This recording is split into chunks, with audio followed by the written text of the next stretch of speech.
ne bw'oba tonnamanya endwadde yo yagenze dda oba wategeddeko bateweetegedde endwadde yagenze dda. Omanye okukkiriza tekulaba. Faith does not see. Sometimes faith does not have eyes. Yeah? Faith doesn't see. Faith etuuka ewali amazzi ennyanja negamba nti awo tewali nnyanja waliwo oluguudo.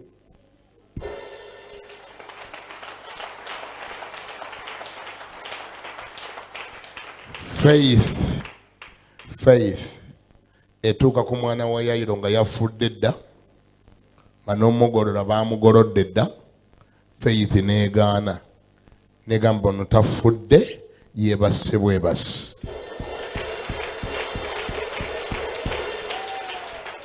That is the faith, and that is the characteristics of faith.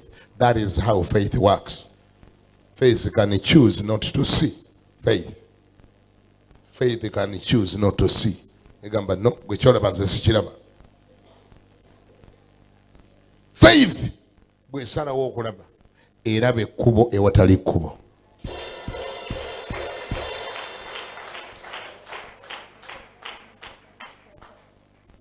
Kambako nti amina.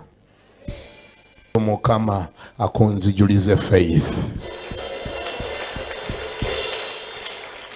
Otunuulire ebizibu byo ng'obinyooma n'okubisekerera obisekerera oba kisoboka. Otunuulire abalabe bo nga balinga abataliiwo mu kifo ky'okumala obudde ng'olwana otendereze butendereza osinze businza. Ani awulira ngambeko nti amiina. And sometimes faith does not fail. Faith sometimes does not fail. Olumu okukkiriza kusalawo ne kutawulira. Pawulo ne Sira bali nga babakubye emiggo emisana. Wobadde olowooza nti baali badde bakaaba bukaabi ekiro mu ttumbi obulumi ne bagaana okubuwulira. Ne bayimbira Katonda, ne basinza Katonda, ne batendereza Katonda. N'abasibe ne babawulira. N'ebyali bibasibye ne bikutuka. Gwe woolowooleza nti abo baali badde bakuba mirango olw'obulumi n'emiggo egizimbye ekiro ekyo. Their faith chose not to fear.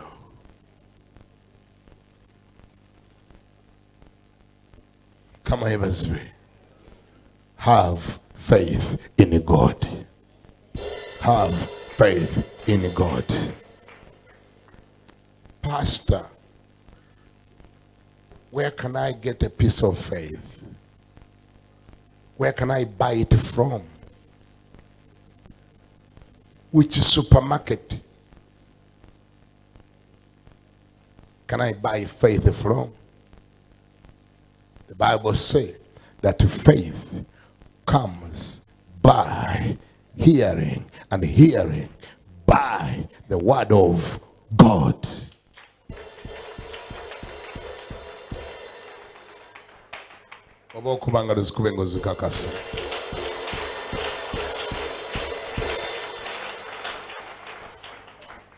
I'd like you to go with me in the book of 2 Chronicles chapter 20 verse 17. And I come with a message titled, Just in Case You Are Tired of Fighting for Yourself. Simple message. Just in case. This message is not for all people. It's just for a few people who say, I am tired of fighting for myself.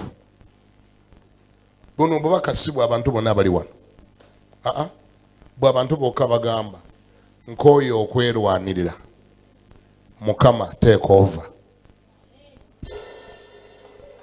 Wanji bw'abantu bagamba batya Mukama nk'oyo okwerwanirira Lord take over. Olutalo lwange take over. Ebbanja lyange take over. Emitawaana gyange take over. abalabe bange olwokuba n'abamu mbamanyi n'abalala nga sibamanyi kati bino we bituuse Mukama take over. Wanji buno baka bw'abantu bokka bagamba I am tired of fighting for myself. I therefore request the Lord to take over. Joli ngenda kusoba omusomi omulungi ansomere oba kuluna n'abaani yangwa mangu nnyo soma tuwulire yangwa mangu nnyo ebyomirembe ekyokubiri yes sura ya 20 yes olw'17 lugamba titemulyetaaga kulwana mu lutalo luno. Come on. Mwesimbe muyimirire buyimirizi mulabe obulokozi bwa Mukama obuli nammwe. Come on. Gwe Yuda ne Yerusalemu temutya temukeŋŋentererwa enkya mubatabaale kubanga Mukama ali nammwe agenda kubeera nammwe.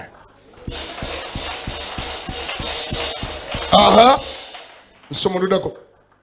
Awo Yekosafaati n'avunnama amaaso ge ku ttaka ne Yuda yenna n'ababeera mu Yerusaalemi ne bavunnama mu maaso ga Mukama nga basinza Mukama. Wulira. Abaleevi ab'oku baana b'Abakokasi n'ab'oku baana b'Abakola ne bayimirira okutendereza Mukama Katonda wa Isirayiri. Mpulira. N'eddoboozi ddene nnyo nnyini. Olwabiri.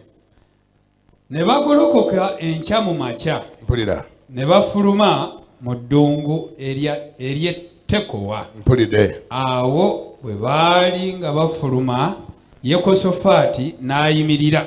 Abagamba atya? N'ayogera nti mumpulire mmwe Abayuda nammwe ababeera mu Yerusaalemi. Mpulira. Mukkirize Mukama Katonda wammwe. Bwe mutyo bwe munaanywezebwa. Mukkirize bannabbi be. Mukkirize ku mulundi guno gwokka mukkirize ku bannabbi be. Bwe mutyo bwe munaalaba omukisa. Awo bwe yamala okuteesa n'abantu abaali batabadde Yuda ne bakubibwa kubanga abaana ba Amoni ne Mowaabu baalumba ab'oku lusozi Sayiri okubatta n'okubazikiririza ddala. Awo bwe baamalira ddala ab'oku lusozi Sayiri beegatta okuzikiriza munne.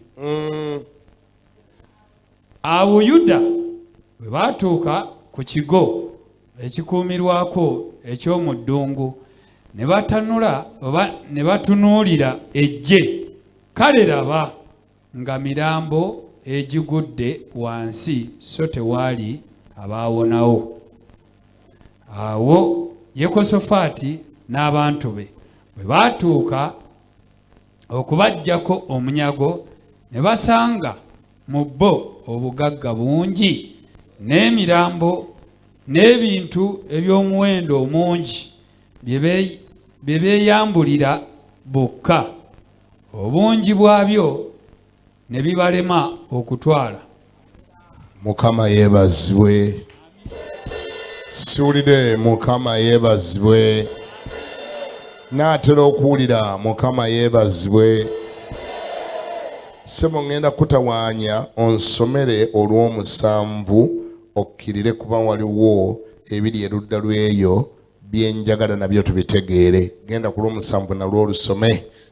Olw'omusanvu. Yes. Lugamba nti ayi Katonda waffe, si gwe wagoba abaali mu nsi eno mu maaso g'abantu bo Isirayiri n'ogiwa ezzadde lya Ibulayimu mukwano gwo emirembe gyonna ne babeera omwo era bakuzimbidde omwo ekiggwa olw'erinnya lyo nga boogera nti obubi bwe bunaatutuukangako, ekitala, omusango oba lumbe oba njala, tunaayimiriranga mu maaso g'ennyumba eno ne mu maaso go, kubanga erinnya lyo liri mu nnyumba eno.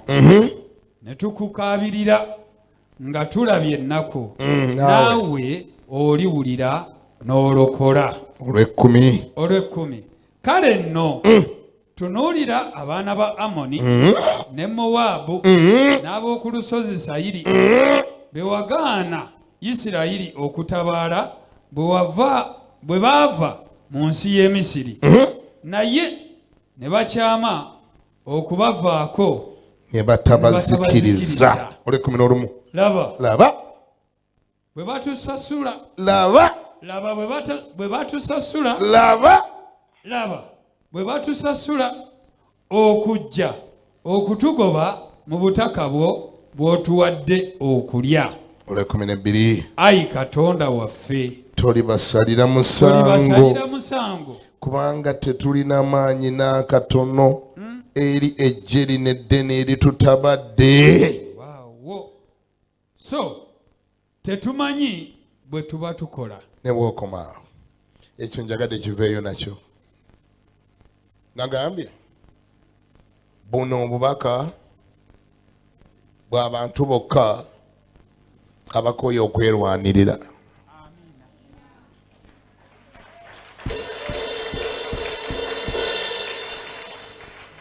Oli omu ku abo abaakoowa okwerwanirira, gwe nannyini bubaka buno.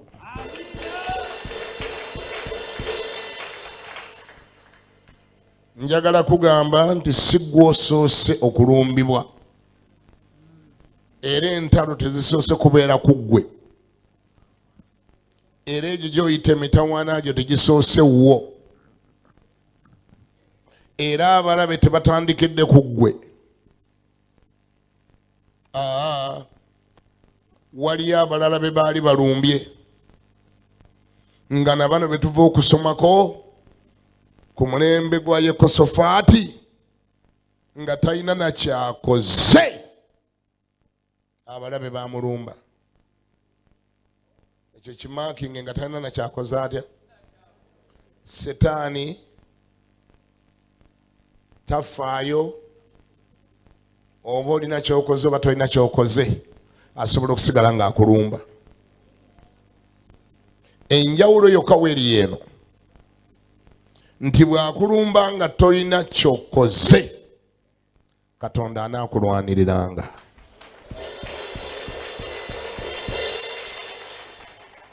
Nkiddamu, abaliko bye bakoze n'abatalina bye bakoze bonna Setaani asobola okubalumba.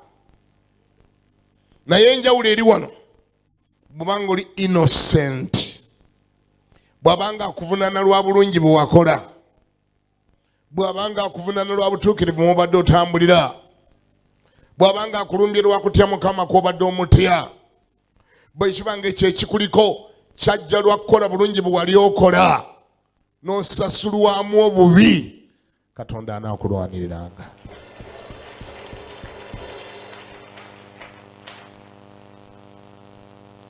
Njagadde nnyo nga sinagenda na mu maaso na bubaka buno okweyambisa olunyiriri olubadde olw'ekkumi n'ekkumi n'emu n'ekkumi n'ebbiri okuhighlightinga kino wammanga. Abaana ba Isirayiri baali nga bava e Misiri, baba bagamba okuzikiriza amawanga gonna gonna ge banaasanga mu kkubaawo nga bayitawo. Era n'ensi yennyini ey'e Kanani yali erimu amawanga ag'abantu abaali bajeemera Katonda. Ne babagamba abo bonna mubasimule nga bw'osimula ebisooto.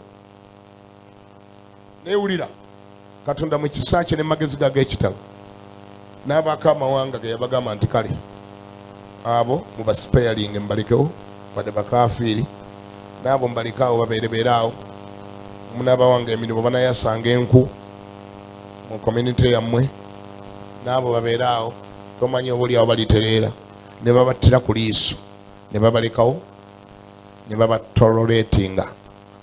Kyovudde olyango lw'ekkumi n'olumu lugambye, behold I say how they reward us to come to cast us out of thy possession which thou hast given unto us to inherit. Which one?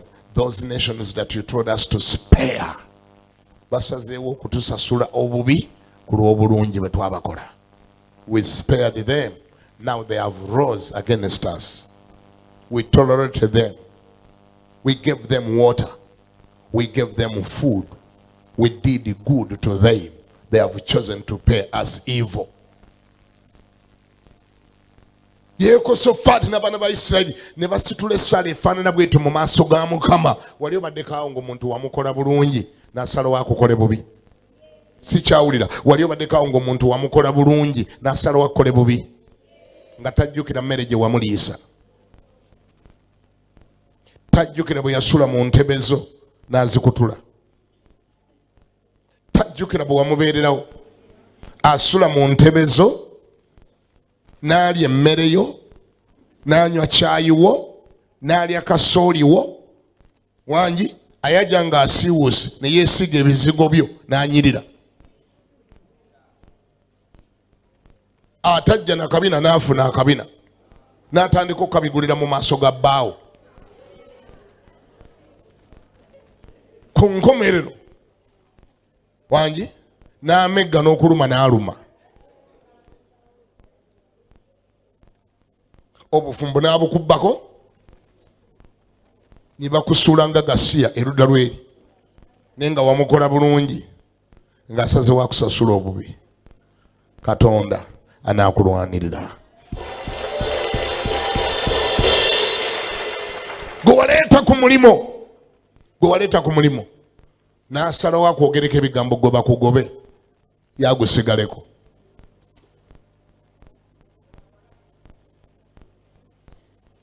Amina. Sikyabawulira amina. Ate nga gwe wamuleeta.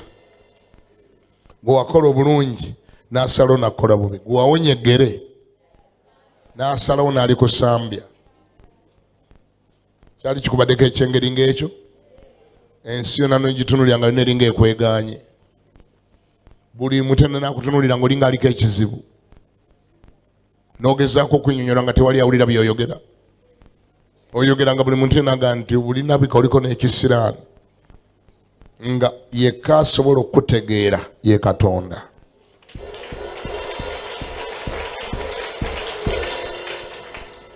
Abaana ba Amoni be baafissaawo so nga baalina okubatta.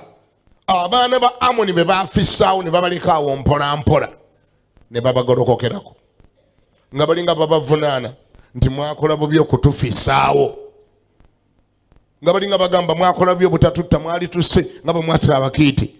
Mwali tusse nga bwe mwatta aba Ayi. Ne babafissaawo. Ne babatoleratinga. Ne babeera kumpi nabo. Ne babawa amazzi ne babawa emmere. Emmere bwe baamala ogirya ne bakkuta ne basalawo balwanyisa abaabawa emmere.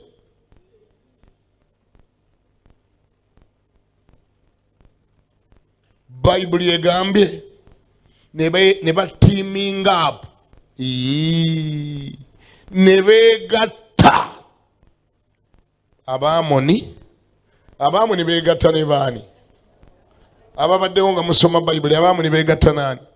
Bw'oba oyagala soma olunyiriri olusooka lujja kuwa preamble.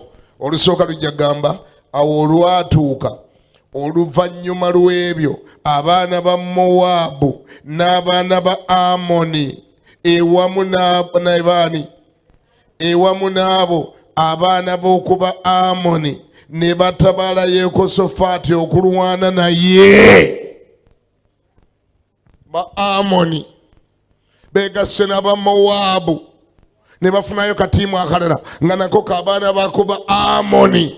They teamed up against Jehoshaphat, and the Bible does not say that Jehoshaphat was at fault. Bible tegamba ko nti Yekosafaati yali alina kyakoze. Giba mizimu gye gigolokoka. Si buli kaseera olw'olumbibwa nti obeera olina kiwakoze. Mulekerawo okwesaliranga emisango. Obudde n'omala ng'oli aweebuza kati nakola ki? Oba nakoze eki? Oba Mukama ondiko kizibu ki? Oba kiki ate kye sitegera? Oba Mukama anvunaana ki? No, not every time you get attacked is because you are at fault. Mizimu oluusi gigolokoka bugolokosi nga gigolokose kulwanyisa. Wabula kimu kye mmanyi, bw'obanga ddala tolina musango, Katonda agolokoka n'akulwanirira mu linnya lya Yesu. Era Katonda abaanoonya ngeri gy'anaalabisibwa buli olutalo lwe lukugolokokerako ng'oli innocent ne lugolokoka nga tolina kye wakoze, Mukama Katonda aba anoonya ngeri gye yeegulumiza mu bulamu bwo. Era Mukama Katonda aba anoonya ngeri gy'akutwala ku ddaala eddala. Oba wano waliwo abawulira bye njogera? Buli lutalo olunajja nga gy'oli nga lugolokose nga mazima ddala tolina kye wakoze, nga tolina kye wakola, ng'otambula bulungi ne Katonda ne lugolokoka, ekiba kiruleese kukujja ku level emu lukutwale ku level endala. Oba okubanga longo zikubira Yesu zikube zinoge. Nina amawulire amalungi gy'oli nti ebyo ebiri mu bulamu bwo olwaleero ekyabireeta kutwala ku level ndala.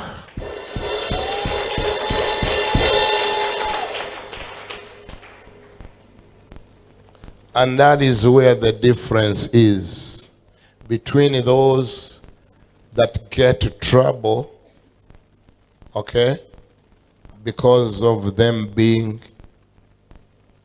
not standing right with God, and those that are standing right with God. Okay? That is where the difference is. Musumbo tegezaaki kyogamba nti nabo abatambula obulungi ne Katonda entalo zibabaako ye zijja.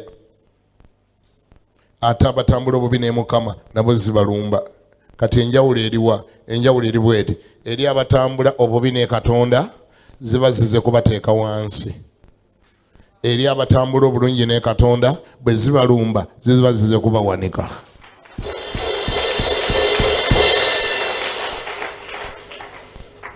Musumba tuwe scripture reference. Genda okebere story ya Nuwa. Amatabo bwe gajja gasanga abantu babika bimeka. Abatambula obulungi ne Katonda n'abajeemera Katonda. Amataba ge gamwago bwe gaatuuka ku batambula obubi ne Katonda bonna gabasaanyaawo. Amataba ge gamwago bwe gaatuuka ku lyato lya Nuwa abatuukirivu baali bakuŋŋaanidde. Bayibuli egamba nti bwe gaatuuka ku lyato ne galisitula ne litumbira mu bbanga ne litandika okuseeyeeya. Ekyattabali ate kye kyasitula bano. Nyina amawulire amalungi gy'oli. Ebinattanga abalala gwe binaakusitulanga basituzi. Wangi? Ebinazzanga abalala mu kyalo gwe binaakwongeranga mu maaso. And that's where the difference is. The same situation, same things. Ebirumba abalala abatatambula bulungi ne Katonda bwe binaabalumbanga binattanga batte, binaabakomyanga wala, bwe binaatuukanga ku ggwe binaakutwalanga mu maaso. Nyinayo amawulire amalungi gy'oli. Nkyalinayo abawulira? Omuliro gwe gumu kabaka gwe yakuma Nebukadineza. Wangi? Okuyimbira abalala we bafiira.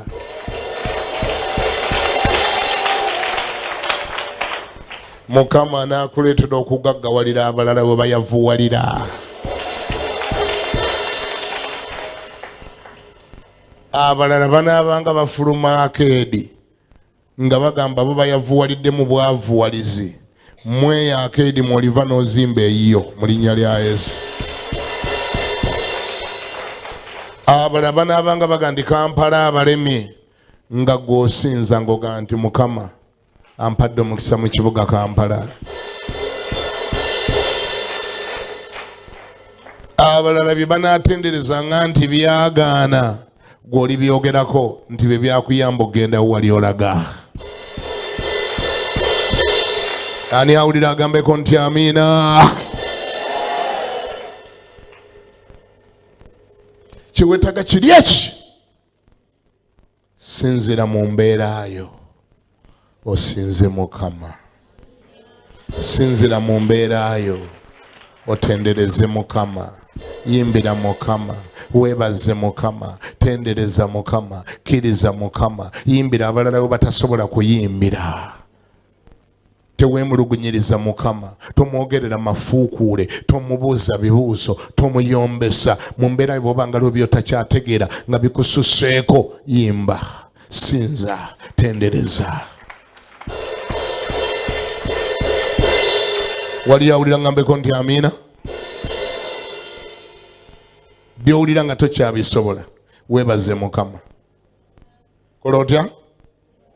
Bw'wabangayo embeera esusse ku bw'omulamuzi, esusse ku busobozi bwo, eyo yennyini gisinziremu okole by'onoomanga. Weebaze Mukama. Kola otya? Kola otya? Weebaza. Kasitulaba nga kisusse, yimba, tendereza, sinza, weebaze. Okwebaza kuleeta Mukama okuyingira mu mbeera ne gy'ataliyingiddemu. Kenda okebere Bayibuli yo. The biggest miracle in the Bible that has ever been performed by Jesus. Go and look at the type of prayer that Jesus placed there. Gendo kebere sala giyateekako. Very little prayer, too much thanksgiving. Genda ku ntaana ya Lazaro. Omulambo guli mu ntaana munda, we wali badolooza nti awo Yesu agenda kufukamira, akute sala, agobe emizimu, akutule, amenye, asambe. Olwatuuka ku ntaana, Bayibuli ega ne yeebaza. Naga nkwebaza Kitange kubanga wampulira era bulijjo ompulira. Era bino si byogedde lwaki naye bano abanneetoolodde bakkirize nti gwe wantuma. Lazaro fulumojje. Simple prayer.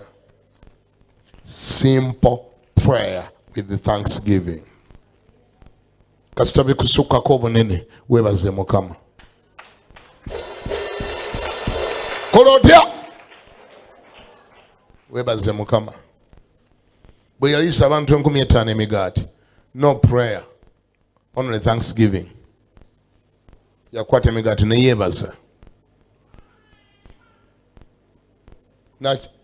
Ensonga n'agihanding over eri Mukama. Bayibuli etugambye Mukama n'agamba Abayisirayiri bano olunyiriri lwa 17 eri gye twasomye Byomirembe ekyokubiri essula 2 olunyiriri lwa 17 lugambye Mukama n'abagamba temulyetaaga kulwana mu lutalo luno. Temulikola mutya? Kingambira abantu babiri abakwete ntogenda kwetaaga kulwana mu lutalo luno lw'olimu. Ani yabagamba nti buli lutalo lwa kulwana? Ani yabagamba buli lutalo lwa kulwana? Waliwo olutalo lw'otuuka Mukama n'akugamba togenda kwetaaga kulwana mu lutalo luno. Ng'alinga agamba lundekere, hand over to me, allow me to take over.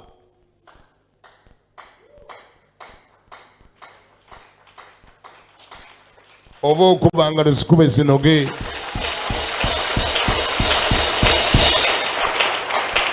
Allow me to do what?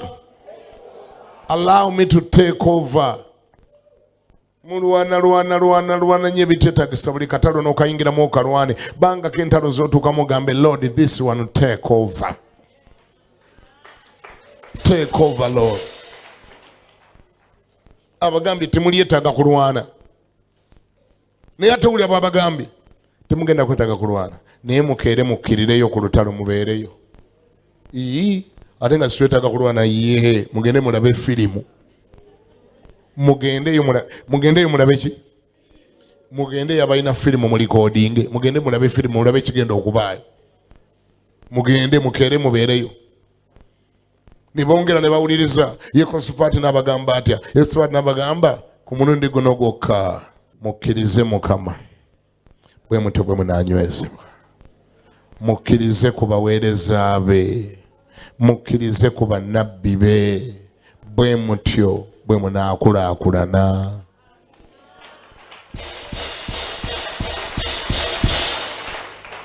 Biri mu Bayibuli, biri mu Bayibuli. Olwabiri olulaba. And they rose early in the morning and went forth into the wilderness of Tekoa. And as they went forth, Jehoshaphat the leader stood and said, Hear me, O Judah, and ye inhabitants of Jerusalem, believe in the Lord your God. So shall ye be established, and believe his prophets. So shall ye prosper.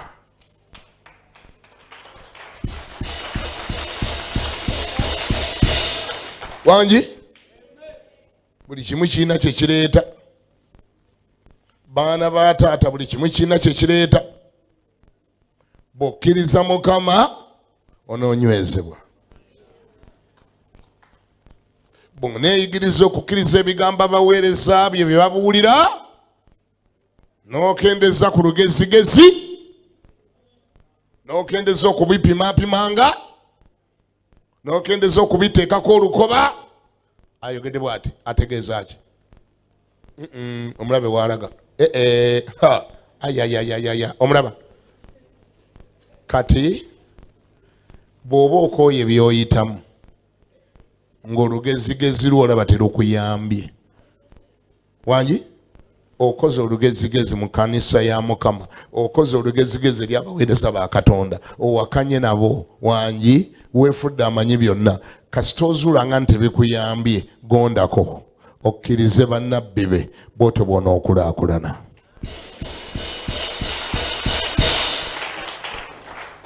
Nze mbyogedde oba Bayibuli egambye? Agambye ekkiriza abaweereza be onoogaggawala. Bw'atyo bwe yabitegeka, si nze mbiwandiise. Believe in the Lord your God, so shall ye be established. Okay? Kkiriza abaweereza be onoonywezebwa. Bameka bagala okunywezebwa? Naye kyangu nnyo okunywezebwa mu bulokole naye ng'oli mwavu. Nga yo Bayibuli ogimanyi nnyo, nga saavisi buli emu ogibaamu. Ennyiriri zonna mu Bayibuli ng'ozimanyi naye ng'oli mwavu muzibu. Kubanga Katonda akutwala ng'ayina amalala. Weefula amanyi byonna, togondako. Weefula amanyi byonna, buli kibagenda okubuulira gw'okimanyi. Pasita ne bw'aba tannabulira kati alabika adda wano.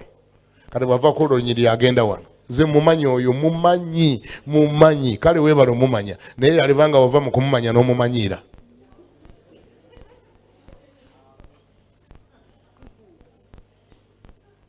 Wangi? Kyangu nnyo gandi mumanyi naye nga wamanyira mumanyiire. Buli kyayogera olabanga mmwe abali ku level emu, olabanga era bitalina nnyo njawulo. Agambye kkiriza abaweereza be, naawe n'okwatako cash.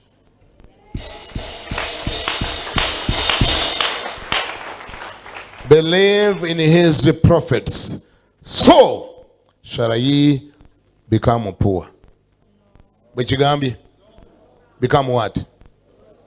Prosperous. Thou shalt prosper. Ekyo yakiwummuza eyo. Ekyo yakiteeka sayidi yeeyo.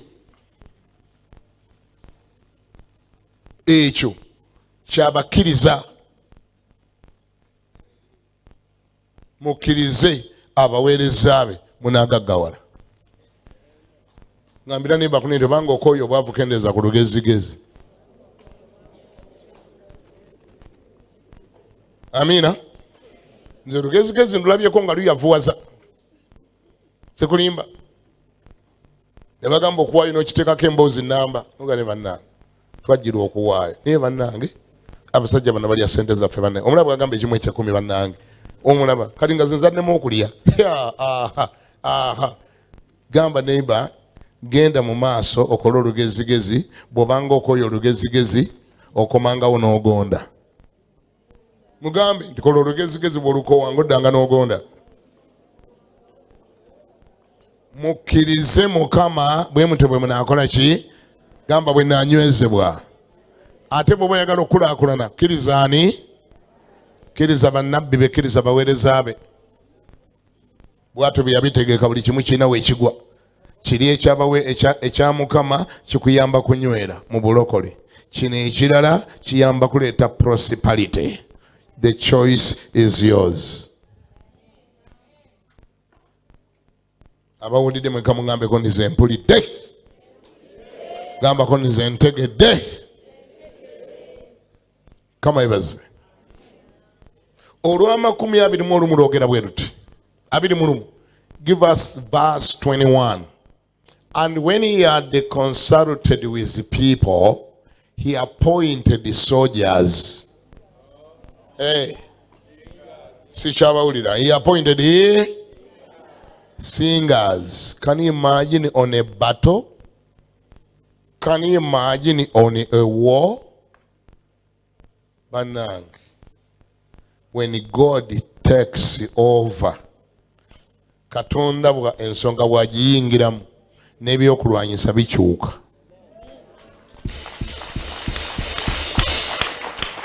Katonda bw'aba ayingidde mu nsonga n'ebyokulwanyisa bikola bitya? Bali ku lutalo. Yabagambye mukkirire enkya mubasisinkane mu baŋŋange. Bwe baatuuka ku lutalo abalabe baabwe nga bakutte ebyokulwanyisa. Balina amafumu, balina amajambiya, balina emiggo, balina emmundu ziri zikatuusa. Beetegese. Abalabe baabwe nga bakutte ebyakulwanyisa. Bano bajja na kwaya. Maasi kwaya eyo olaba gye baaleeta.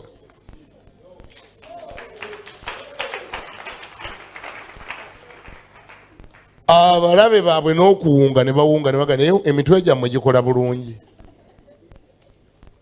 Bali bajja na nnanga, entongooli, obusaasi n'amagandula g'okuyimba. Ne batuuka ku funeera ne bayiwamu amagandula ne batandika omuyimbisa n'atandika okugira ati. Ne bagana naye Abayisirayiri emitwe gyabwe gikola bulungi. Twazze kubakuba. Twazze kulwana nabo. Ate bo baleese kwaya.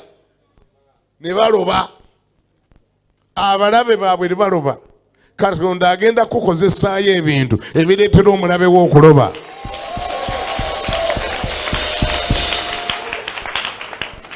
Waakusubira okuyiwa amaanyi amangi ennyo. Omuyigi ne walinga ogaana okugayiwawo awunge. Waakusubira okuyombera oyimbewo. Okola otya? Waakusubira okuvuma ng'akuvumye oyimbewo buyimbi. Awunge nga wolo waleese kwaya. Ngambira ne bakune ndi weeyigiriza okuleetanga kwaya mu lutalo. Naddala bw'oba oyagala Katonda aluyingiremu y'aba alulwana gw'oleetanga kwaya. Katonda ajja kuleeta amagye okuva waggulu. Ani awulira ngambeko nti amiina. Waakusubira okujjayo katuuso ziri emundu ez'akabi kwaya. Nyimba. Bagenda okuwulirawo ng'oyiyeemu oluyimba. Bwe bakusubira okukaaba ng'oyimba. Bwe bakusubira okuyombera ng'oyimba. Ate babeereri nga bateze nga balinze kuwulira. Oyanukula otya, oddamu otya, owoloma, okaaba ng'oyimbawo. Bwe bakusubira okuba ndi oli mulwadde nnyo ng'oyimbawo. Bawulira ng'oyeemu ettendo, ng'otumbula radio, volume esituka waggulu, nga bagamba ki ekibadde wa mulokole. Waliwo amuleetedde miliyoni ya $. Tetumanyi kibaddeyo. Naye nga twategeddeko nti emisana tebaalidde kya misana, kuba n'essente babadde tebazina ne Land Road abagoba mu nnyumba. Tetumanyi kiki kibabaddeko kubanga essaawa zino 6 ogw'ekiro omulokole aguddewo kusinza na kutendereza. Oba ki ekibaddewo naffe tetumanyi. Bwe bakusubira okuba nti wali badde otemamiranga ng'otendereza Mukama. Okuba ngalo osiisiriza ngalo.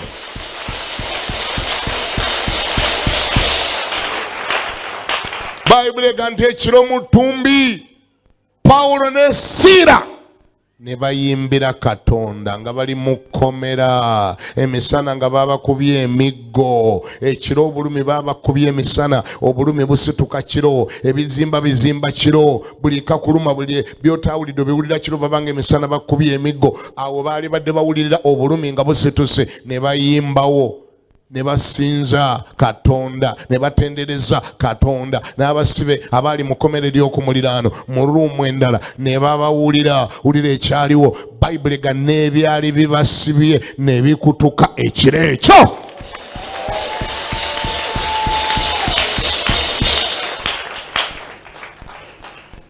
Okuyimba kukola kutya? Kuleeta Katonda n'ava mu ggulu ajje alisivinge ettendo lye. Bw'atuuka awo n'alyoka asiŋŋaana Setaani nga yakwepankiddeko, n'amukuba tteke n'agwa mu mwala. Bano tebanategera bye njogera. Praising and worshiping God is an invitation to God to come into your situation. Wanji? You can issue God an invitation into your situation. How do you do it? Praise and worship. Musinze omutendereze agenda kuleka ne byabadde akola mu ggulu, asooka abiyimiriza, asooka ajje ku ggwe. Omanyi lwaki?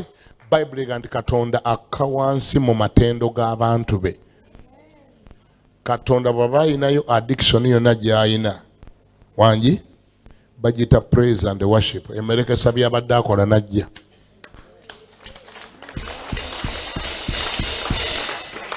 Bw'ongambye bw'oyagala okuleeta Katonda mu mbeerayo, bw'olaba essaala ziremeddwa, kasula bange essaala zimuleetedde okukeerewa, yimbawo olabe emisinde kwajjira, tendereza, musinze.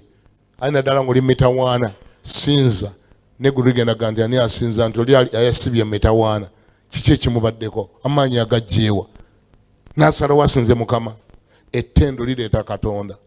This is serious. Bino si bya kusaaga. Bayibuli egamba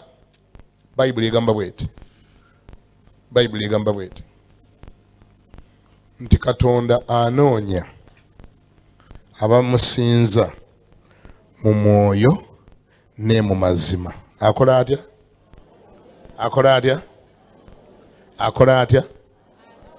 God bless you, brother. Katonda anoonya. Okusaba kulungi, naye mu Bayibuli nkyanoonya olunyiriri olugamba nti Katonda anoonya abasaba. Nkyalunoonya oba oli awo lumundi lulaba. Bwe kituuka ku kusaba, abasaba be banoonya Mukama. Era bwe balina ennyiriri ezibagamba munoonye Mukama nga bwakyayinzika okulabika. Abasaba be banoonya. Abasaba be bakola batya? Ate abasinza Mukama be banoonya banoonye. Maketi eri waggulu nnyo. Maketi y'abasinza n'abatendereza eri wagguluko. Akatale kali waggulu. Abo banoonye. Abo Katonda bamagaamaga. Abo Katonda atambula nga banoonya. Katonda agenda awuliriza buli nnyumba ddala mulimu abasinza oba mulimu abatendereza. Lwaki? Okusinza n'okutendereza Katonda akatale kali waggulu mu ggulu, banoonye. Bw'oba onooleta Katonda ewuwo, it doesn't matter oli bizibu byenkanawa, mitawaana gyenkanawa, siba ebizibu byo ku mpagi n'emitawaana gyo, sinza, tendereza Mukama wakati mu bizibu n'emitawaana gyo. Ogenda kuleetera Katonda okukyama ewuwo nga teyali kyama. Engalo z'okubazize obaza. Ani awulira ngambeko nti amiina? Bagambye nti Pawulo ne Sira emiggo gyali tegibaluma ekiro ekyo, naye baanoonya ekireeta Katonda amangu. Bwe tuyita mu kusaba ayinza okukeerewa. Twandisula mu kkomera bwe tumala obudde mu by'okusaba ng'ate tuli mu kkomera n'emiggo gituluma ng'ate baatukubye, ayinza okumala ewiiki nga tazze. Kubanga abasaba bangi akyalina baakolako bayitirivu. Abamu bali Bulgaria, abalala bali Ukraine. Baakolako bangi abasaba. Abasaba bangi. Lwaki ogenda ku sayidi gy'omanyi nti waliyo bangi, layini nnene. Abasaba layini nnene. abo bangi n'oyo neyiba gwolabe kyamulese wano okusaba gwe mutunule mu maaso olabe talabekanga yaze okusaba abasaba layini mpanvu bulala layini enyimpi esobola okutuusa mangu ali ku kimeeza layini okubeera abatono yabasinza n'abatendereza abo batono abo banoonya banoonye wali awulya bye ŋŋamba wali awulya bye njogera layini y'abeebaza God bless you layini ey'abeebaza nayo nyimpi ntono abantu tebatera kugiyimirirako gwe buuza neiba yakulinanye ndiri wasembayo kwemirira ku layini y'abazze okwebaza gwe mubuuze olabe mubuuze nze mukugabudde mubuuze ndiri wasembayo kwemirira ku layini y'abazze okwebaza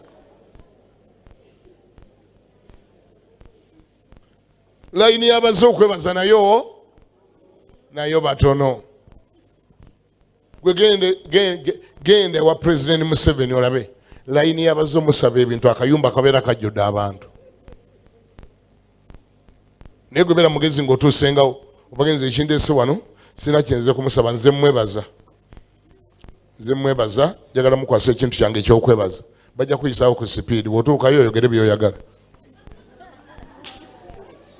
nze kwebaza kubanga ababaze okwebaza babeera batono abantu abasinga omu gye kibaleeta kuba kusaba Mukama yebazibwe sikyawulira Mukama yebazibwe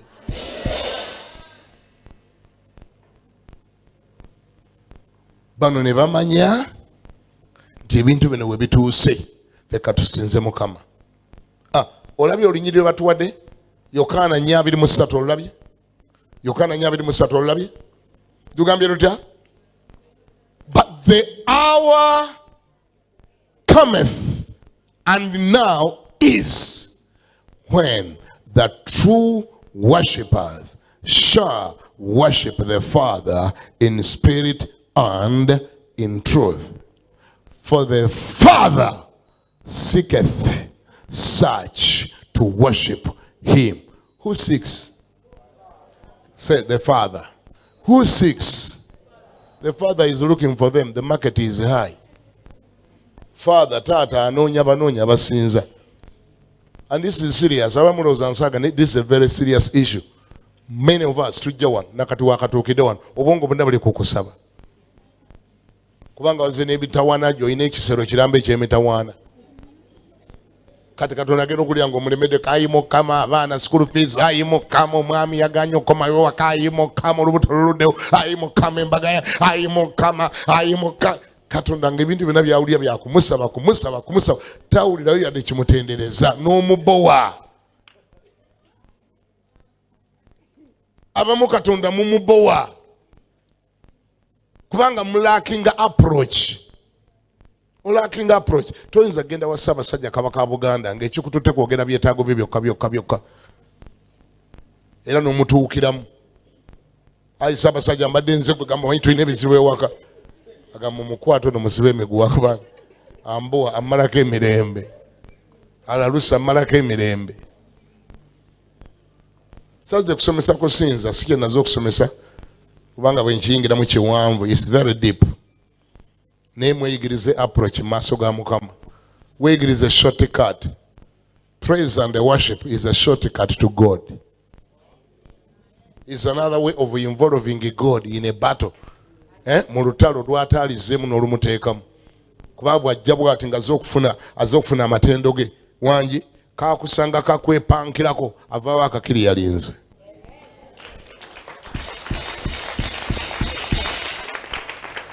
Mpulirayo omuntu omuwaakiri yekagamba nti amiina. Ne basinza Mukama. Natandise nga ngamba nakuwadde omutego agambye just in case you're tired of fighting for yourself. Bwoba okoye okwerwanira olutalo lukwasa ani? Emu ku ngeri y'okwasa Katonda olutalo sinza musinze tendeza mutendeze gulumiza mugulumize. Olunyiri olwabirimu olumu lutugambye lutya sebo tuduza olunyiri tuve wano yangwa nnyo tuzzeyo eri mu byomirembe ekyokubiri When he had consulted with the people, he appointed singers unto the Lord, and that should praise the beauty of holiness. And they went out before the army and to say, praise the Lord, for his mercy endures forever. Muluganda agambye atya ani ansomedde mu Luganda?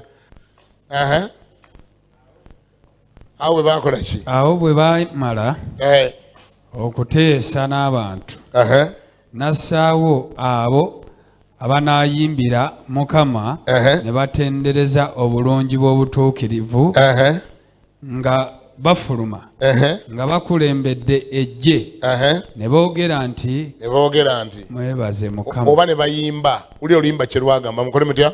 Mwebaze Mukama. Lwaki? Kubanga okusaasira kwe kubeerera emirembe gyonna. Olwayiwa mweri ettendo. Ate Katonda wabeera ettendo afiirawo.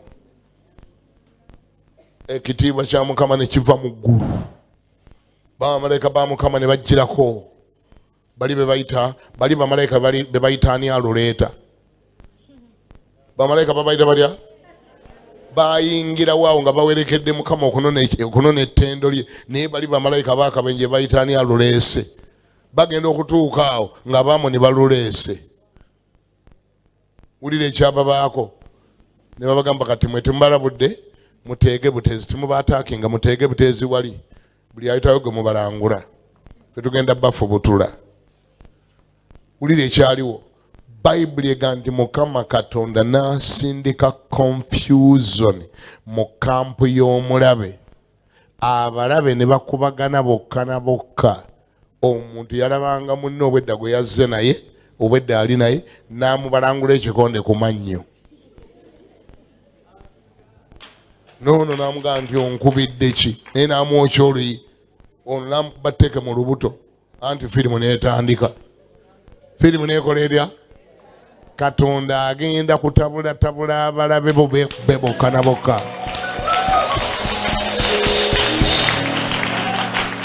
Gamba nti amiina. Ojja bawulira ng'omu agamba munne nti gwe wabireese. Ono namugambe gwe wabinyingizaamu. Gwe waŋŋambye nti mulumbe. Si gwe wabitandise, si gwe wampita. Ojja bawulira nga batabuka. Kampu yaabwe ng'eguddemu omutawaana nga bakubagana bokka na bokka.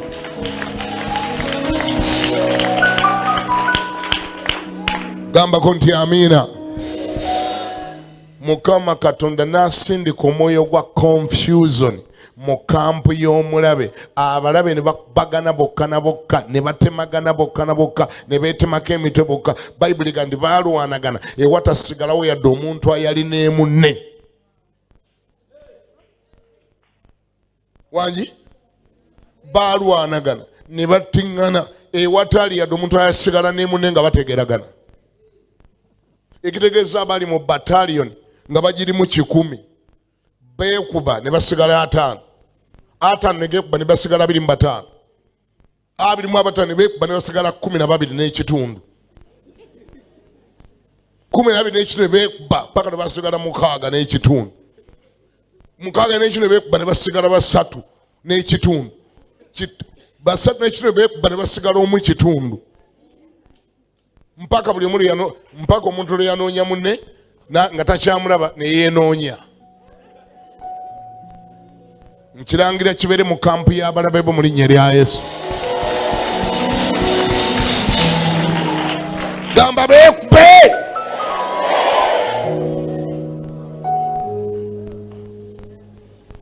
Amiina. Isirayiri n'esigaza omulimu gwa mulundi gumu gwokka ku lutalo, ku luutinga. Mukama yabagamba temumala budde munoonye engeri gye mutwala bye bazze nabyo, kuba ate emirambo gyetika ebintu. Bano baafudde. Baali bayise n'emikebe gya biifu, emikebe gy'ebijanjaalo, emikebe gya biscuits, box za biscuit, emigati, kombati, bintu byonna bikola mu lutalo. Abayisirayiri baddayo nga beetisse emigugu gya bintu.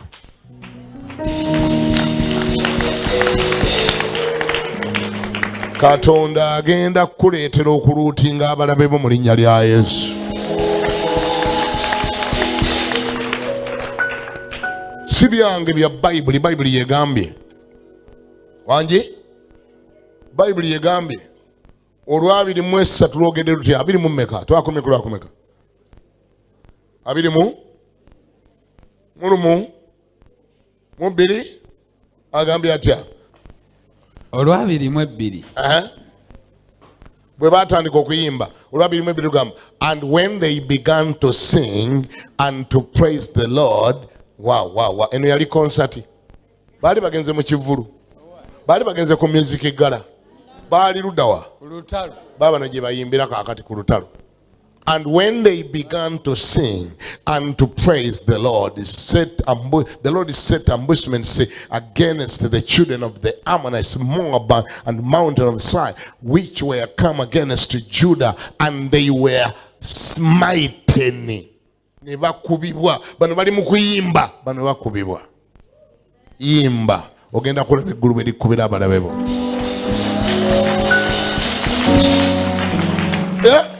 Olwabiri mu esatu lugamba lutya? Ulira akaaliwo, ulira firimu engeri gye yatandikamu. Kati bakuwa kasamale nga bwe kaali.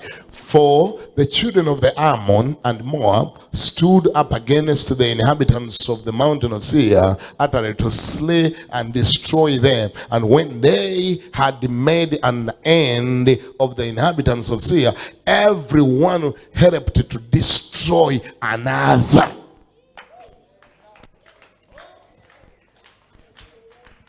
Katonda yabasindikamu omwoyo gwa confusion. Buli omu n'akuba munne watali mulekawo. Ekyo nkirangiridde. Katonda asindika omwoyo gwa confusion mu bakugolokokeddeko.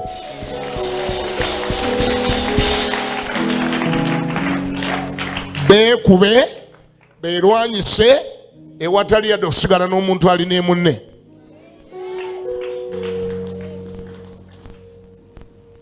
Kama ebazibe. When does that happen? When you are tired of fighting. Bobokoyo okwerwanirira. Allow the Lord to take over.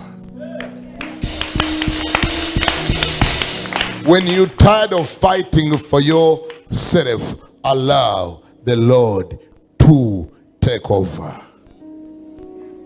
Mugambe Mukama, take over. Oh my goodness, God is good in that. God is an expert in taking over. Allow him to take over your situation. Ekibatawanya ne kibakoya nnyo nga mmaliriza. Mwagala okwerwanirira buli lutalo. Ojja koowa, ojja ggwa eddalu, ojja kutabuka omutwe. Kkiriza Katonda akulwanirireko. Ogenda kwewolereza buli kintu. Embwa ekuvunaane era omala obudde ku mbwa. Ezzike likuvunaane omala obudde ng'oyolekedde ezzike. Kapa eboggole ogobe kapa. Eggunju lifugume era ogobe eggunju, totabuka omutwe. Ojja kutabuka omutwe gwa bwereere. Obudde bw'omala ng'ogoba buli ggunju, buli kapa ekaaba, buli embwa eboggodde. Obudde bw'omala bujja kuba bungi, ojja koowa nnyo. Obwo obudde bukyuse, businzeemu Mukama, tenderezamu Mukama.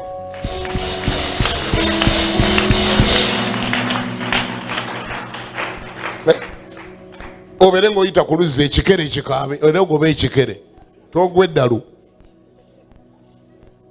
Ani yagambye ebikere biririkala okukaba nga waliwo amazzi mwe bibeera? Egira koze ekikere ekikaaba kirya. Kati ate bakola ng'ofuubutuse ogoba kikere kuba kikaabidde wali. Ono bagoba ekikere embwa ekaabire wali. Ono bagoba embwa ejjanzi nalyo likaabe togwa eddalu.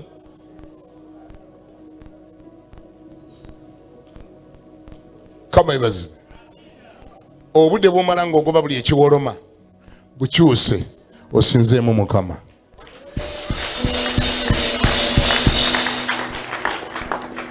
Ani awulira ngambeko nti amina olwaleero? Ani awulira ngambeko nti amina? Hand over to God.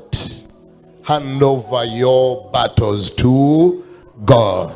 Hand over your wars to God. Allow the Lord to take over. God is good in fighting. Mukama mulungi mukulwana, agenda kulwanirira nawe onosirika. Ngambye ntya, Mukama mulungi mukulwana, agenda kulwanirira nawe onosirika.